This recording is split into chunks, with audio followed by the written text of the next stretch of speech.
Hey guys, I'm Will with Jerkyholic, and today we're going to grill up some T-bones. So I got one here, got a couple others. We're going to fire up the grill. We're going to season them with some simple but great tasting spices, and that's it. Let's get going. All right, so we're going to preheat the grill, just get it nice and hot. We're going to season these steaks while that's heating up.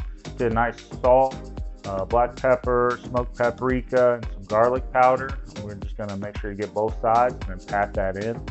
Once that grill is about 450, 500 degrees Fahrenheit, we're going to put those steaks on and grill them about 5-6 minutes aside.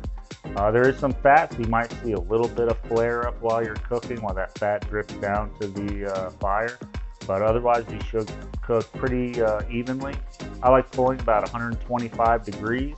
That gives you a nice medium rare, medium when it's done resting about 5-10 minutes. And that's it. These taste amazing. So enjoy.